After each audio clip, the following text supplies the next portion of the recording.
Bom dia, senhoras e senhores. Sejam bem-vindos à teleconferência da Vale dos resultados do terceiro trimestre de 2024. Esta conferência está sendo gravada e o replay estará disponível em nosso site vale.com. A apresentação está disponível para download em inglês e português em nosso site. Para ouvir a chamada em português, pressione o ícone do globo no canto inferior direito da tela do Zoom e, em seguida, escolha entrar na sala em português. Em seguida, selecione silenciar áudio original para que você não ouça a versão em inglês no fundo. Gostaríamos de informar que todos os participantes estão, no momento, em um modo somente de escuta para as apresentações. Mais instruções serão fornecidas antes de iniciarmos a sessão de perguntas e respostas da nossa chamada. Gostaríamos de informar que declarações prospectivas podem ser fornecidas nesta apresentação, incluindo as expectativas da Vale sobre eventos ou resultados futuros, abrangendo os assuntos listados na respectiva apresentação. Alertamos que as declarações prospectivas não são garantias de desempenho futuro e envolvem riscos e incertezas. Para obter informações sobre os fatores que podem levar a resultados diferentes daqueles previstos pela Vale, por favor, consultar os relatórios que a Vale apresenta à US Securities and Exchange Commission, à Comissão de Valores Imobiliários, CVM, e, em particular, os fatores discutidos em declarações prospectivas e fatores de risco no relatório anual da Vale, no formulário 20F. Conosco hoje estão o senhor Gustavo Pimenta, presidente, senhor Murilo Müller, vice-presidente interino de Finanças e Relações com Investidores, senhor Rogério Nogueira, vice-presidente interino, Soluções para Minério de Ferro, senhor Carlos Medeiros, vice-presidente executivo de Operações, senhor Sean Yusmar, CEO da Vale Base Metals, e senhor Alexandre D'Ambrosio, vice-presidente executivo de Assuntos Corporativos e Institucionais. Agora gostaria de passar a palavra ao senhor Gustavo Pimenta. Por favor, pode prosseguir, senhor Gustavo. Olá a todos e sejam bem-vindos à teleconferência do terceiro trimestre de 2024 da Vale. Tenho o prazer de apresentar os resultados da Vale pela primeira vez como presidente da empresa. Antes de começar, gostaria de agradecer ao Eduardo Bartolomeu pelo seu mandato como presidente da Vale nos últimos 5 anos. Eduardo liderou a Vale em um dos períodos mais difíceis da nossa história. Ele nos conduziu a uma série de mudanças significativas na empresa. E hoje estamos em uma posição muito mais forte, mais segura, mais estável e mais preparada para um futuro ainda melhor. Então, em nome de toda a equipe da Vale, lhe agradecemos, Eduardo. Quero também expressar minha gratidão ao Conselho de Administração pela confiança depositada. É uma honra para mim liderar esta grande empresa e estou muito confiante e otimista com relação ao futuro. Nas minhas primeiras semanas como presidente, delineei as principais áreas de foco daqui para frente. A Vale tem um imenso potencial e acredito firmemente que podemos nos posicionar como uma referência no setor. Para isso, estamos partindo do nosso sólido progresso para desenvolver a visão Vale 2030, que pretendemos detalhar no Vale Day no início de dezembro. Esta visão será baseada em 3 pilares fundamentais. Primeiro, uma cultura orientada ao resultado. Iremos acelerar nossa transformação cultural, mantendo nosso foco em segurança e excelência operacional, ao mesmo tempo em que nos tornamos mais eficiente, mais ágil.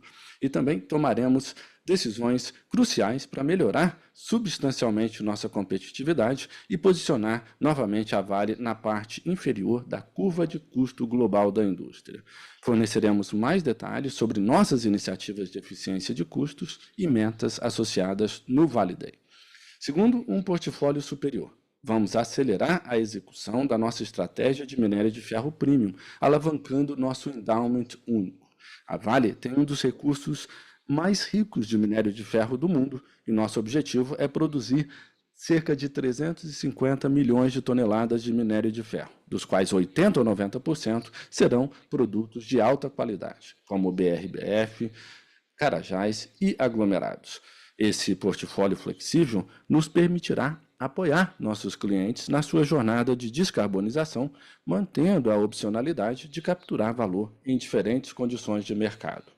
Temos também uma plataforma única de metais básicos, com um potencial de crescimento muito grande, especialmente em cobre.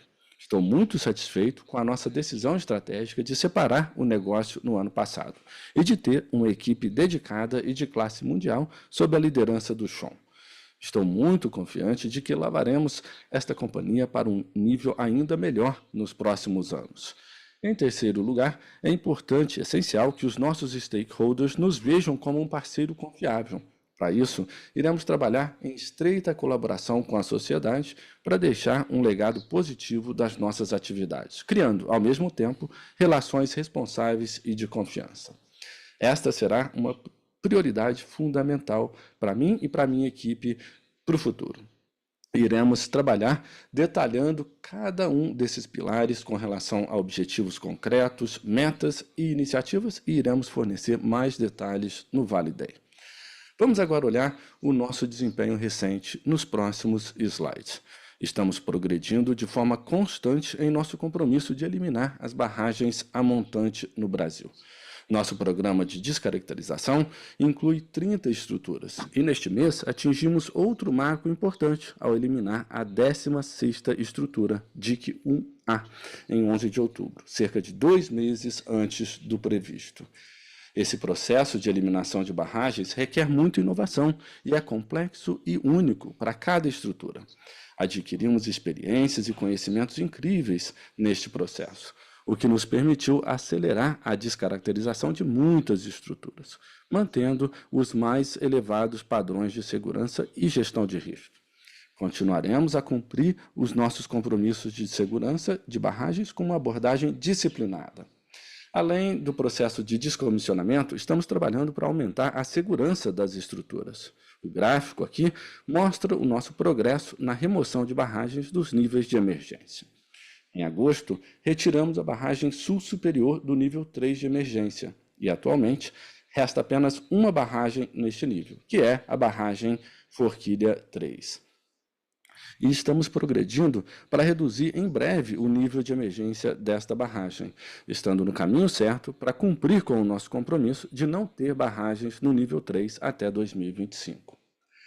O futuro da mineração exigirá que as empresas reduzam suas pegadas e minimizem ainda mais o impacto de suas operações. Na Vale, temos trabalhado em uma série de iniciativas para criar operações mais circulares, como a nossa planta de gelado em Carajás, que será capaz de produzir até 5 milhões de toneladas por ano de minério de ferro de alta qualidade por meio do reprocessamento de rejeitos existentes. Outras iniciativas incluem o processamento de estéreo de pilhas e a geração de subprodutos para outras indústrias. Além de minimizar o impacto de nossas operações, essas iniciativas geralmente têm um tempo de comercialização mais rápido e custos unitários mais baixos quando atingem a escala adequada. Bom, vamos falar do desempenho do portfólio agora. Nós entregamos a maior produção desde 2018 em minério de ferro, resultado do nosso foco na excelência operacional, alinhada à nossa estratégia de crescimento em produtos aglomerados. Nossa produção de pelotas atingiu o nível mais alto para qualquer trimestre desde 2019, aumentando 13% em relação ao ano anterior. No mês passado, aumentamos o nosso guidance de produção e agora estamos confiantes de que podemos entregar no limite superior de 323 a 330 milhões de toneladas para 2024. As vendas de minério de ferro no trimestre mantiveram-se em linha com o ano anterior, com uma importante melhoria de qualidade do nosso mix de produtos devido ao aumento das vendas de BRBF e à decisão proativa de reduzir as vendas diretas de minério de alta sílica. Nossos projetos de crescimento em minério de ferro é fundamental para melhorarmos o nosso portfólio. Nesse sentido, estou muito satisfeito com o sucesso de Vargem Grande, dentro do orçamento e um mês antes. Um projeto de 15 milhões de toneladas de minério de ferro, que também aumentará o teor de ferro em cerca de 2% no site. O outro projeto importante é Capanema, com mais 15 milhões de toneladas. O projeto já está 91% concluído e o seu início está previsto para o primeiro semestre de 2025. O início, né? Isso mostra que estamos efetivamente cumprindo nossos compromissos, recuperando volumes, mas também tendo flexibilidade comercial, o que nos ajuda a maximizar a criação de valor. No negócio de metais para a transição de energia, transição energética, temos visto um forte desempenho da produção ano a ano, tanto no cobre quanto no níquel, com o Asset Review já trazendo resultados.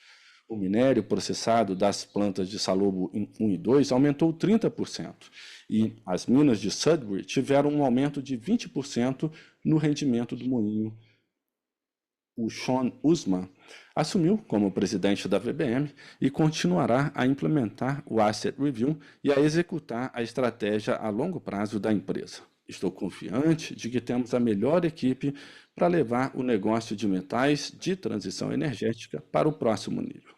Por fim, depois de 2 anos de negociação, o dia de hoje marca um capítulo importante da nossa história. Assinamos os termos vinculantes para a reparação integral do rompimento da barragem de Fundão da Samarco. Os termos acordados são resultados de um diálogo aberto, baseado em critérios sociais, ambientais e técnicos, e reforçam o compromisso da Vale com uma reparação justa e definitiva.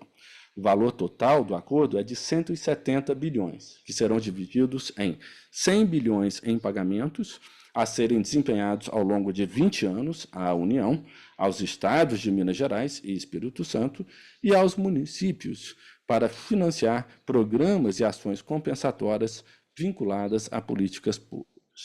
Mais 32 bilhões em obrigações a serem cumpridas pela Samarco nos próximos anos, incluindo os programas em andamento de indenização individual, reassentamento e recuperação ambiental, que serão transferidos gradualmente da Fundação Renova.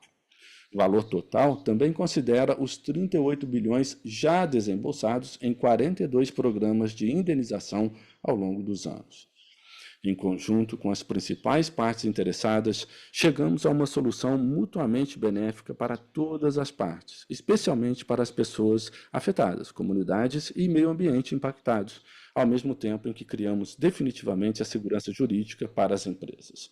Gostaria de convidar o Murilo Mila, nosso CFO interino, para falar sobre o desempenho financeiro. Murilo?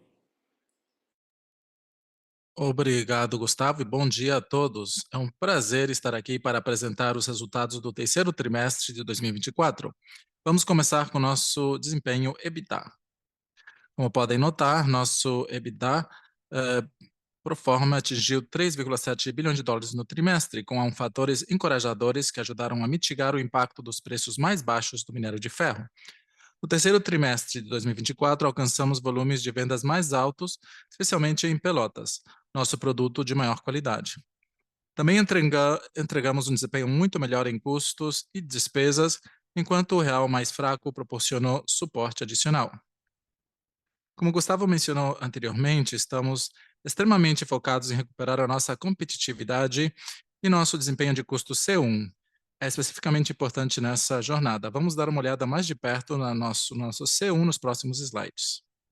No minério de ferro, nosso custo caixa C1, excluindo compras de terceiros, foi de 20,6 dólares por tonelada, 17% menor trimestre a trimestre e 6% menor ano a ano. Ficamos satisfeitos em ver que essa é a primeira queda ano a ano no custo caixa C1 desde o primeiro trimestre de 2021, que nos dá confiança de que estamos no caminho certo para nos tornarmos uma empresa mais eficiente. A melhoria sequencial foi impulsionada pelos resultados das nossas iniciativas de eficiência, despesas de manutenção mais baixas, diluição de custos fixos, bem como um melhor mix de produtos com mais volumes vindo do Sistema Norte, onde temos nossas operações mais competitivas. Estamos altamente confiantes em entregar o guidance de custo caixa C1 para 2024 de 21,5 a 23 dólares por tonelada. Mais do que isso, nosso desempenho está apontando para alcançarmos o limite inferior dessa orientação em 2024. No quarto trimestre, esperamos custos sequencialmente mais baixos. Para referência, nosso custo de produção C1 em setembro foi de 18,2 dólares por tonelada, excluindo efeitos de inventário. Agora, passando para o negócio de metais da transição energética, observamos uma diminuição geral nos nossos custos totais ano a ano. No cobre, a redução de 13% ano a ano foi impulsionada por maiores receitas unitárias de subprodutos e menores custos unitários de mercadorias vendidas, resultando em um custo total abaixo de $3.000 por tonelada. Como resultado desse desempenho sólido no terceiro trimestre, estamos revisando novamente a nossa orientação de custo total para 2024 para baixo, com um novo intervalo sendo agora entre $2.900 e $3.300 por tonelada. No níquel, apesar da desconsolidação das operações da PTVI, que tem custos médios mais baixos, os custos totais diminuíram 3% ano a ano. Continuamos no caminho certo para atender nossa orientação de custos para 2024. Essa melhoria foi resultado da continuação do ramp-up das operações de Voisey's Bay, o que nos permitiu reduzir compras de terceiros em nossas refinarias canadenses, juntamente com maiores receitas unitárias de subprodutos. Agora passando para a geração de caixa. A geração de fluxo de caixa livre foi de $0,2 bilhão, impactada principalmente por um EBITDA mais baixo e pelo capital de giro negativo. Vimos um aumento nas contas a receber, devido a 14 milhões de toneladas de vendas de minério de ferro acumuladas no final do trimestre, bem como 23 milhões de toneladas de vendas que foram registradas a um preço futuro de $109 por tonelada. Nossos investimentos permaneceram estáveis trimestre a trimestre em $1,3 bilhão, tendência abaixo do nosso guidance para 2024 de aproximadamente $6,5 bilhões. Por fim, nossa geração de fluxo de caixa livre e posição de caixa forte foram usadas principalmente para devolver valor aos nossos acionistas, com pagamento de $1,6 bilhão em juros sobre capital próprio em setembro. No terceiro trimestre, também adquirimos a participação restante na Aliança Energia. Como mencionamos anteriormente, nossa intenção é buscar possíveis parceiros para os nossos ativos de energia, mantendo uma participação minoritária. Esperamos trazer mais notícias sobre isso nos próximos meses. Antes de passar a palavra de volta para o Gustavo, para os pontos principais, gostaria de comentar sobre o acordo que assinamos hoje. Como Gustavo mencionou em seu discurso de abertura, o acordo define as medidas de reparação e compensação relacionadas ao rompimento da barragem de Samarco. Além dos R$ 38 bilhões desembolsados desde 2015, o acordo estabelece R$ 100 bilhões em obrigações a fazer ao longo de um período de 20 anos e $32 bilhões em obrigações de desempenho pela Samarco, incluindo iniciativas para indenização individual, reassentamento e recuperação ambiental. Esta tabela descreve nossas expectativas de compromisso de caixa. Como vocês podem ver, no curto prazo, teremos uma maior concentração de obrigações a cumprir e, com o tempo, o impacto no caixa reduzirá gradualmente. Esta projeção de saída de caixa considera que essa marca continuará a cumprir por parte dos pagamentos exigidos conforme seu plano de negócios aprovado. Sendo assim, reconhecemos uma provisão extra de aproximadamente $1 bilhão, elevando nossa dívida líquida expandida para $16,5 bilhões. Em relação à nossa meta de alavancagem ideal, estamos mantendo um intervalo de 10 a 20 bilhões de dólares sob o mesmo conceito de dívida líquida expandida. Agora passo a palavra a Gustavo. Obrigado, Murilo. Antes de abrir para a sessão de perguntas e respostas, gostaria de reforçar as principais mensagens de hoje. Continuamos muito focados na segurança e na excelência operacional. Como viram, apresentamos um desempenho operacional robusto, sendo o quarto trimestre consecutivo com um aumento na produção de minério de ferro. Estamos acelerando o nosso programa de eficiência de costa, esperando atingir o limite inferior do nosso guidance de C1 do minério de ferro para o ano e reduzimos mais uma vez o nosso guidance de all-in do cobre. Posso assegurar que nos próximos anos continuaremos com foco absoluto nos nossos esforços de eficiência. No que diz respeito ao nosso objetivo estratégico de ter um portfólio superior, estamos avançando com os nossos progressos ou projetos transformacionais. Vargem Grande está avançado, Capanema entrará em operação também, dando mais flexibilidade às nossas operações de minério de ferro com uma intensidade de capital muito baixa. Na VBM, o Asset Review já está trazendo frutos, com um forte desempenho operacional no cobre e no níquel. E com a liderança do Sean, tenho certeza que continuaremos a avançar ainda mais, criando uma empresa líder em metais para a transição energética. E hoje é um dia muito importante para o Brasil, para a Vale e para todas as pessoas impactadas pelo rompimento da barragem da Samarco em Mariana. A assinatura de um acordo definitivo para a reparação integral confirma que as instituições brasileiras são sólidas, competentes e legítimas para resolver nossas questões. O acordo também reforça nosso compromisso para com as pessoas, as comunidades e o meio ambiente. Muito obrigado a todos e vamos começar a sessão de perguntas e respostas. Vamos começar a sessão de perguntas e respostas dessa chamada. Se você tiver alguma pergunta, por favor, usem o ícone de levantar a mão. Se a resposta já foi respondida, podem sair clicando no ícone de baixar a mão. Por favor, façam a pergunta em inglês e limitem as perguntas para 2 de cada vez. A nossa primeira pergunta vem do Rodolfo Angeli, da JP Morgan. O senhor pode abrir o microfone.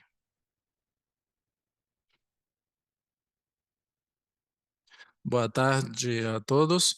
Primeiramente, minha primeira pergunta é para o Gustavo.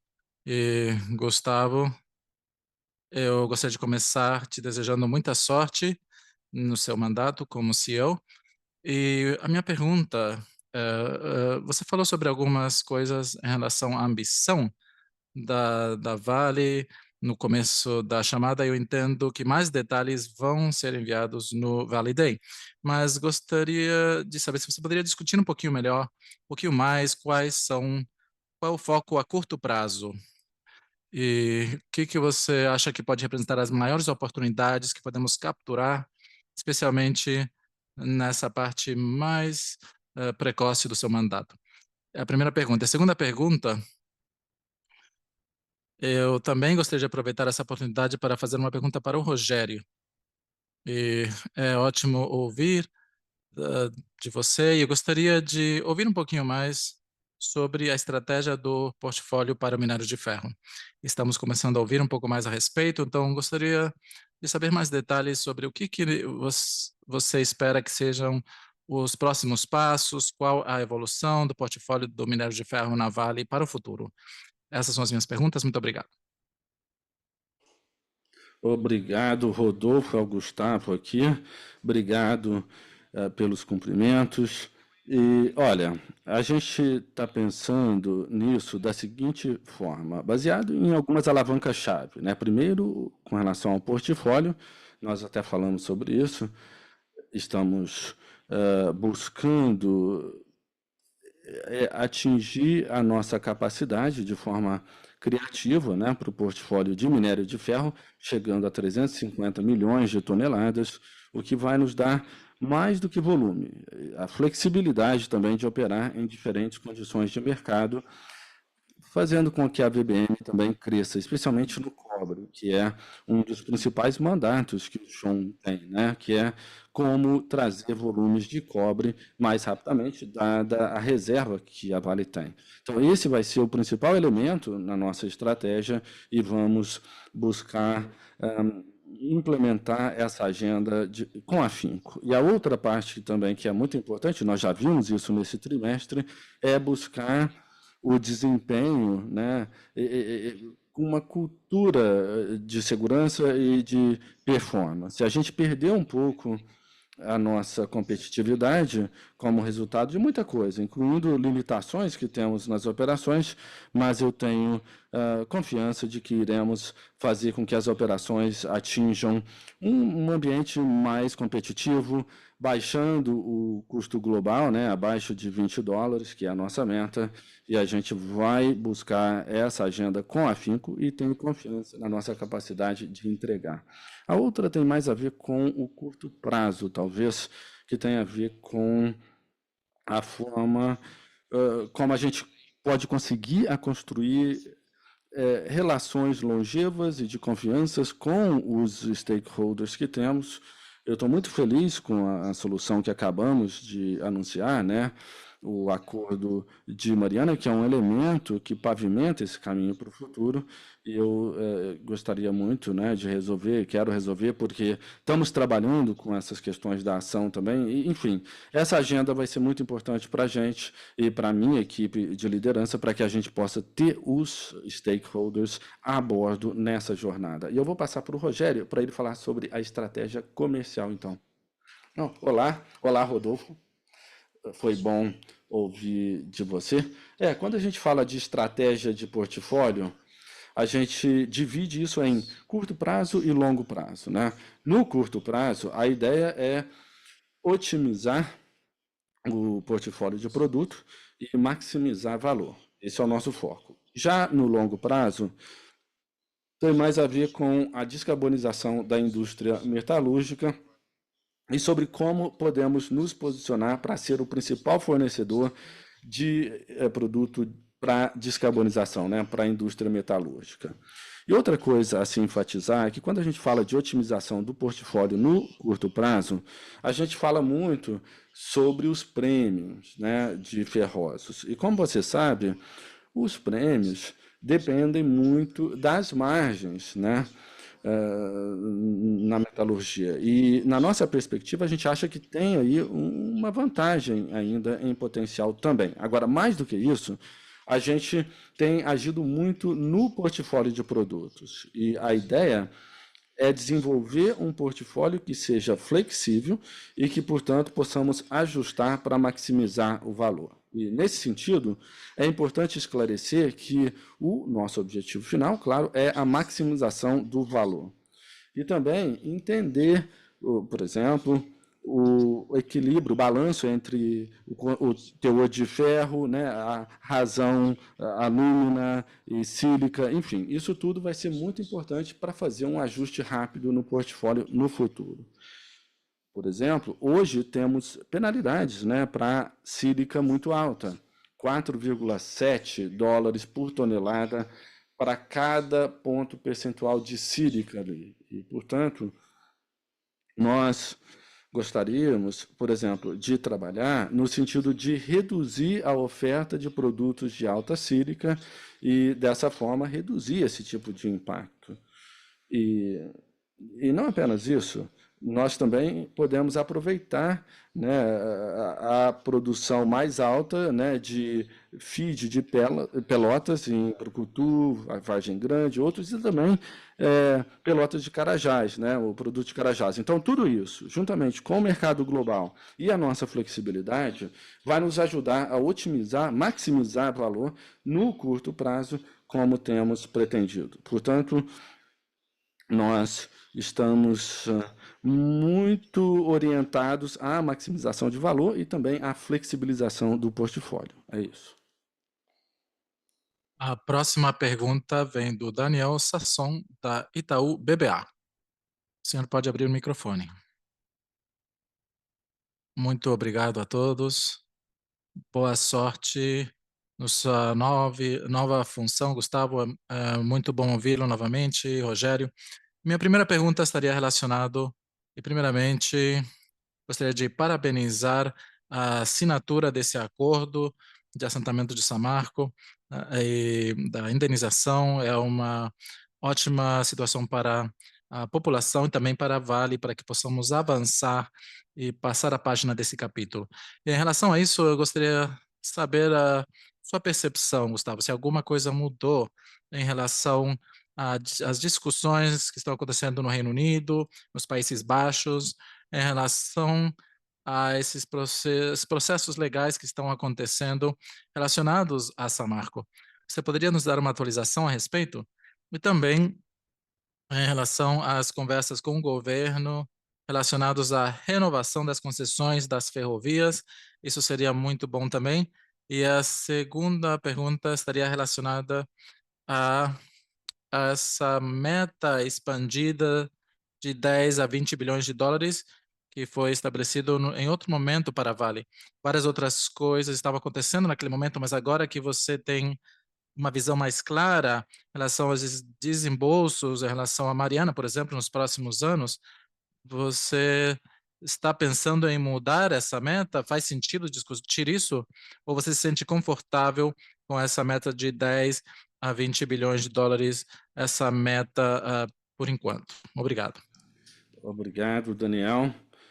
Bom, eu vou falar sobre uma parte da sua pergunta e de repente eu passo para o Alex para complementar, especialmente sobre o processo no Reino Unido, tá? Bom, a decisão de se assinar o acordo hoje é um passo importantíssimo e nós sempre acreditamos e hoje conseguimos corroborar isso, de que, óbvio, a jurisdição correta para se fazer o acordo é o Brasil e nós conseguimos isso de forma exitosa e é isso, é a jurisdição correta e é onde a decisão deve ser tomada, né? Deve ser discutida e tomada. E, portanto, estamos muito felizes com o desfecho hoje. E eu vou passar para o Alex para complementar também, caso eu tenha ou venha a perder alguma coisa. Sobre a renovação da concessão, temos avançado, como mencionamos anteriormente, em muitos dos acordos em potencial e também liquidação, né, definição em potencial com o governo e iremos concluir essa transação também. Tem alguns procedimentos jurídicos que devem ser seguidos,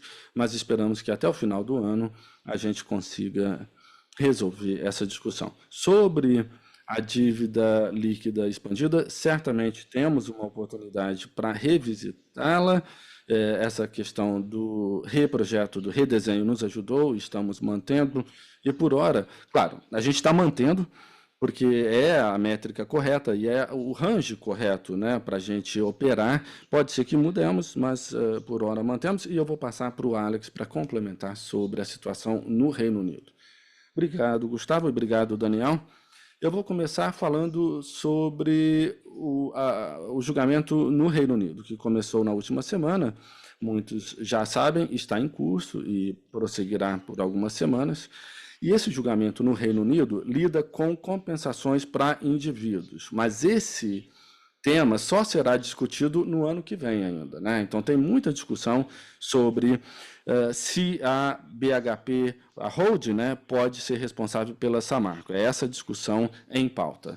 Sobre a compensação, né, que será discutida possivelmente, já foi coberta pelo acordo brasileiro, aqui no Brasil, que nós assinamos hoje. E, portanto, no nosso entendimento,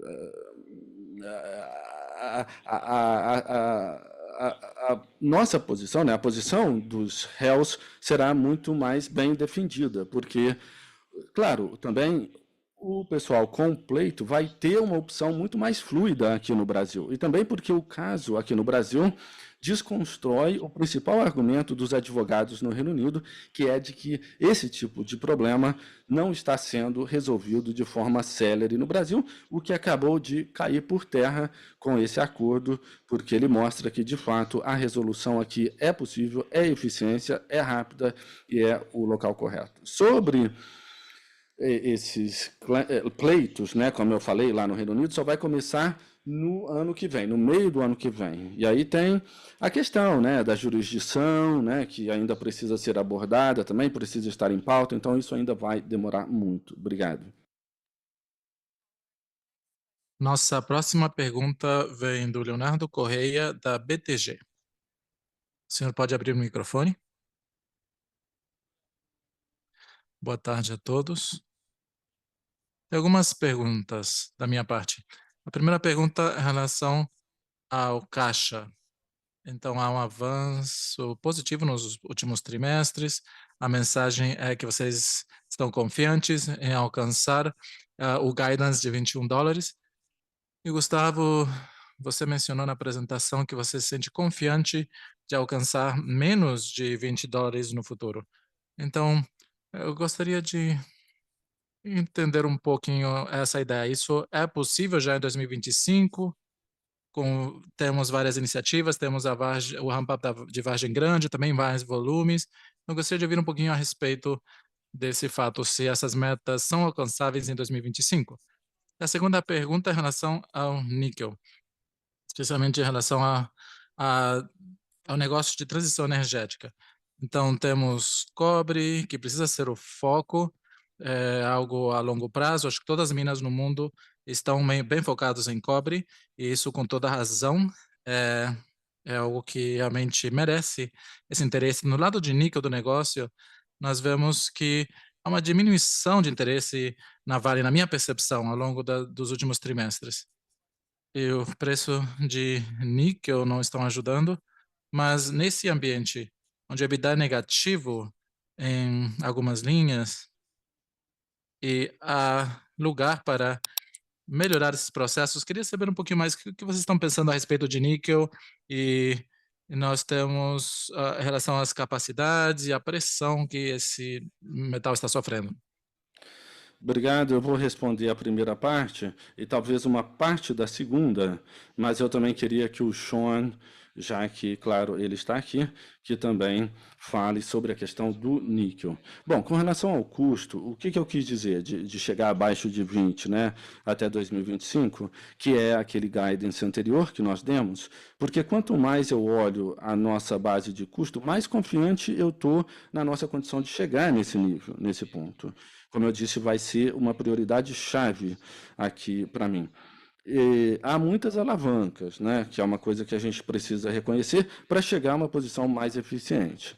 A primeira é que, nos últimos anos, nós introduzimos muitos processos novos para lidar com restrições que tínhamos nas operações. Portanto, a equipe hoje conhece muito melhor como gerir esses processos se comparado com anteriormente. E, portanto, temos visto muita melhoria na nossa capacidade de retirar custo do sistema operando melhor, né?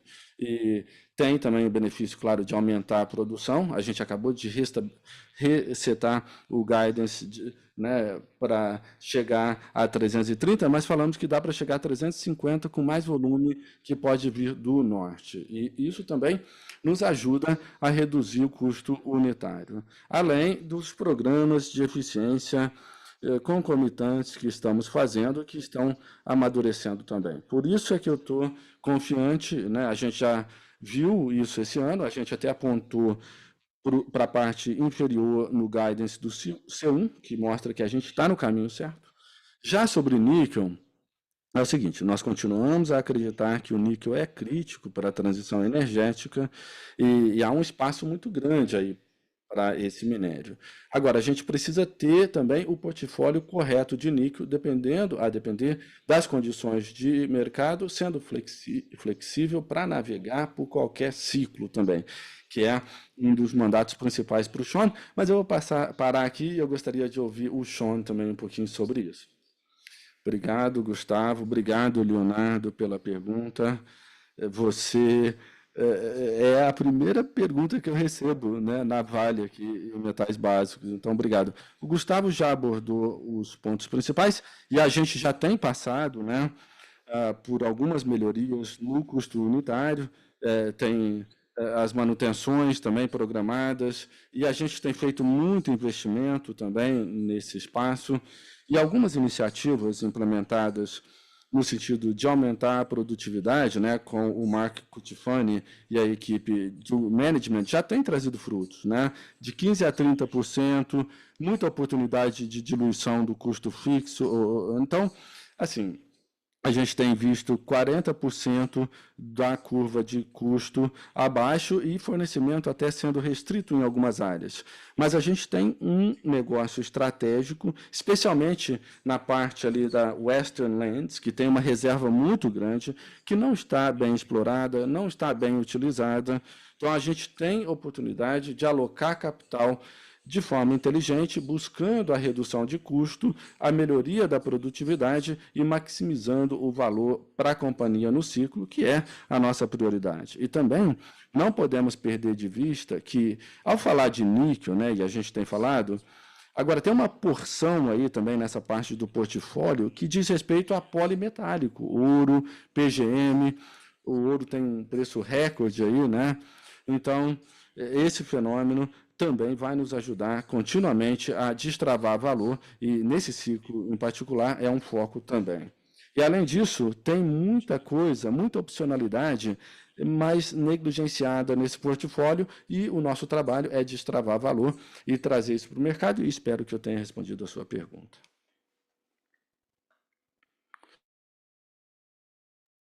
Bom, agora passamos para a próxima pergunta, senhor Gustavo. A próxima pergunta vem do Caio Ribeiro, da Bank of America. O senhor pode abrir o microfone. Ótimo, muito obrigado pela oportunidade. A primeira pergunta em relação ao retorno de caixa, as perspectivas para o futuro. Com esse acordo final relacionado à Mariana, a empresa ainda tem uma dívida expandida abaixo de 20 bilhões de dólares, mas as obrigações de desembolso relacionadas à Mariana, Brumadinho, a descaracterização, 3,7 bilhões de dólares ao longo de 2025. Isso reduz de forma material o fluxo de caixa da empresa nesse ano. E eu sei que, do ponto de vista de dívida líquida expandida, relacionado a Brumadinho e Mariana, isso em teoria deveria ser neutro, né? O desembolso de caixa para cobrir essas obrigações, à medida que nós desembolsamos, diminui as provisões que estão refletidas na dívida líquida expandida. E se olhamos desse ponto de vista, há um desembolso de caixa nesses itens que reduz o fluxo de caixa livre que a empresa pode ter à sua disposição. Então, minha pergunta é: vocês vão olhar somente para esse nível de dívida líquida expandida de forma isolada para determinar se vão anunciar dividendos extraordinários no futuro, ou vão analisar também o yield, fluxo de caixa livre, esse rendimento, com os efeitos de Brumadinho e Mariana desse acordo e as descaracterizações também? E outra pergunta em relação a outro tema: a Vale tinha um joint venture com a Eurocopper e vocês têm esse fundo também que foi estabelecido para desenvolver ainda mais essas parcerias. Então, a minha pergunta é: além de para cobre, vocês poderiam usar esse modelo de parcerias também, joint ventures, para o minério de ferro também no Brasil? Obrigado. Ok, Caio. Então, começando com a dívida líquida expandida e esse conceito, na verdade, a gente sempre observou o fluxo de caixa livre, né, em diferentes cenários para a empresa, para fazer uma avaliação e aí ver onde realocar o capital. Então, a dívida líquida expandida, ou esse conceito, é um dos elementos, mas a gente também observa outros. E com relação ao seu argumento, né, de onde a gente espera gerar o fluxo de caixa livre vis-à-vis o nosso compromisso, e também se temos a oportunidade de remunerar os acionistas, a gente vai fazer, como temos feito ao longo dos anos, né? E a gente faz isso, a gente olha para várias variáveis antes de tomar a decisão, não apenas uma. Com relação a parcerias e fundos, essas são transações pelas quais a gente pode acelerar o acesso a off-take, contrapartida e também volume, para ver onde faz sentido, né, para a Vale. Em vez de fazer, a gente mesmo ter essa parceria. E a gente se beneficia também. E em muitos casos, a gente prefere fazer internamente, especialmente na VBM. Sobre minério de ferro, tem menos oportunidade nesse sentido. Você viu a gente falando sobre mini minas, né, que são pequenas minas, em que a gente não acha que a gente seja tão competitivo quanto os concorrentes para desenvolver, e, portanto, a ideia é buscar algum acordo comercial com eles para que a gente tenha acesso a esses volumes, especialmente com materiais de alto teor, né, de melhor qualidade. E a gente vai continuar a buscar essas oportunidades num formato diferente se comparado com metais básicos. A próxima pergunta do Rafael Barcelos, da Bradesco BBI. O senhor pode abrir o microfone. Olá, muito obrigado por aceitarem minha pergunta. Boa sorte, Gustavo. Parabéns pelo resultado, pelo acordo definitivo. Também, Rogério, é bom ouvi-lo novamente. Minha primeira pergunta, Gustavo: você poderia compartilhar conosco suas ideias sobre como esse âmbito regulatório está evoluindo no Brasil? Quais são as discussões relacionadas a situação no Brasil, a modernização desses regulamentos e se você acredita que isso pode acontecer nos próximos anos. E a segunda pergunta é em relação à visão de metais básicos. Eh, Essa é a primeira conferência do Sean na Vale e boa sorte, John. Se você poderia compartilhar um pouco as suas primeiras impressões, as oportunidades principais que você vê na Vale Base Metals, seria muito interessante. Muito obrigado. Obrigado, Rafael. Bom, eu vou também começar e depois o Sean complementa. Bom, como você sabe, o Brasil tem um enorme potencial no que tange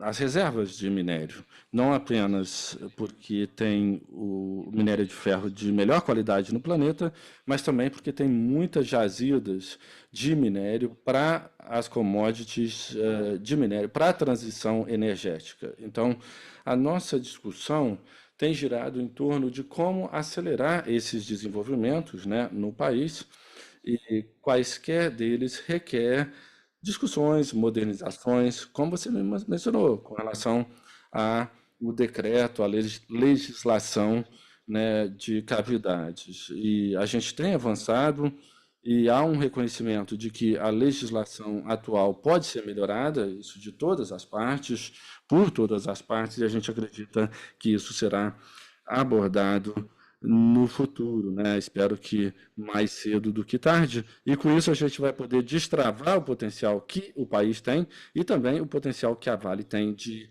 aumentar a sua produção nessas commodities. E eu passo para o Sean, então, por favor.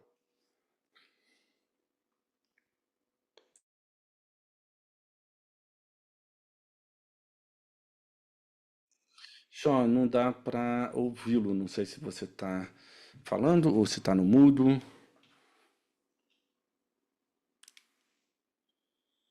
Perdão, vocês conseguem? Agora sim, Sean. Tá bom, obrigado. Bom, Rafael, obrigado. Olha, na minha visão, depois de 3, 4 semanas, é parecida com aquela antes, ou quando eu assumi essa responsabilidade. E eu acho que é um dos ativos menos apreciados, de fato, né, nesse setor. E com uma companhia assim, uma das barreiras que as organizações enfrentam tem a ver exatamente com a reserva, né? E começa com a geologia, com o endowment.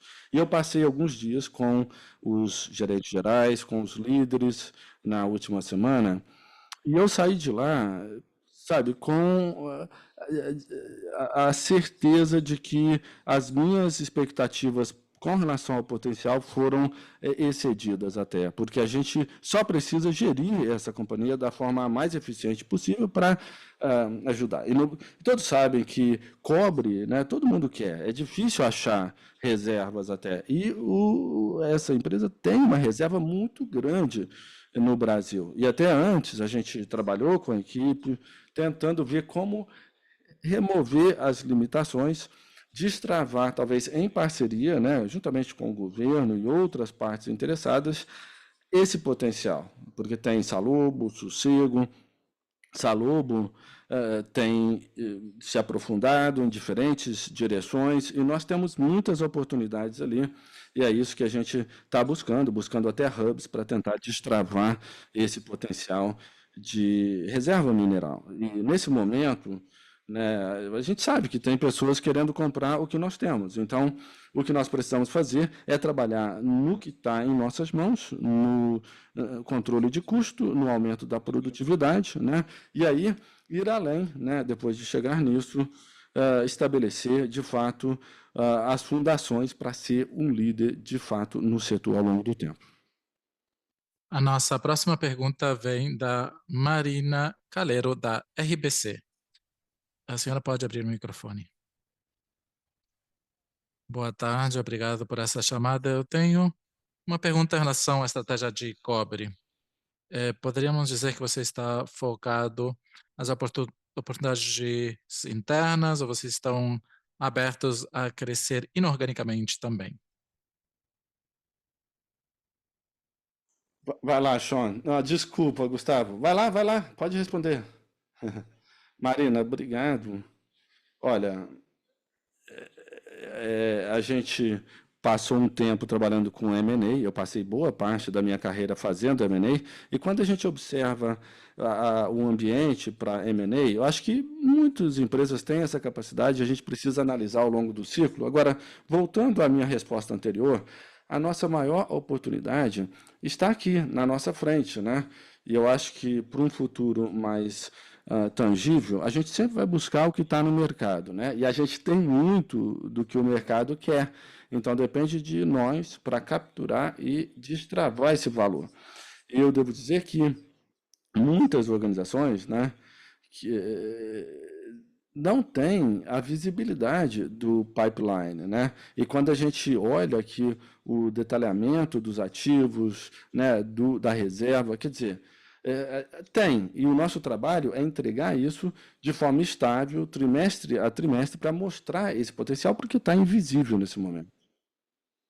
Eu queria só complementar rapidinho, por favor, e eu faço das palavras do Sean as minhas, porque, especialmente dado o valor da nossa ação, né, é difícil, assim, ter uma transação agora que faça sentido para os acionistas. Agora, a vantagem singular da nossa carteira é a reserva de metais básicos, como ele mencionou, e também no minério de ferro. Eu acho que a gente consegue gerar mais recursos e entregar mais valor para os shareholders, para os acionistas, fazendo uso do nosso endowment e trabalhar em infraestrutura ou fazer negociações com parceiros, como aquela que fizemos recentemente com a Minas Rio, que é um exemplo do que queremos fazer, de poder analisar essas negociações que são menores ou que fazem sentido.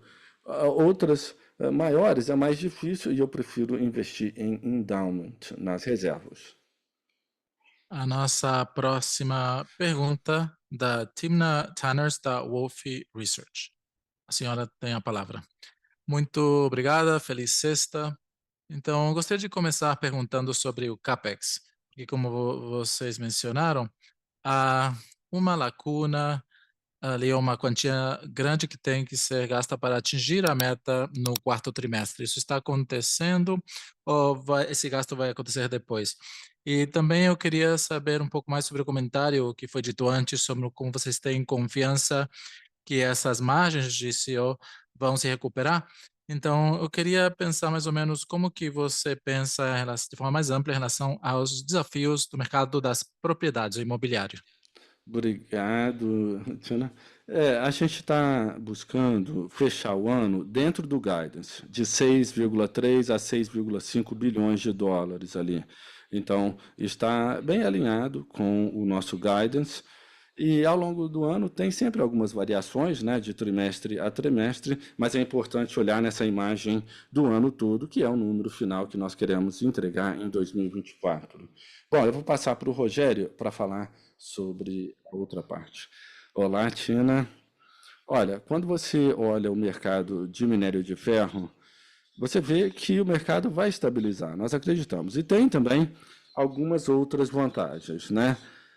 No globo, tem a produção de 1,9 bilhão com a CSB, com a China sendo responsável por mais de 1 bilhão de toneladas em 2024, isso de aço.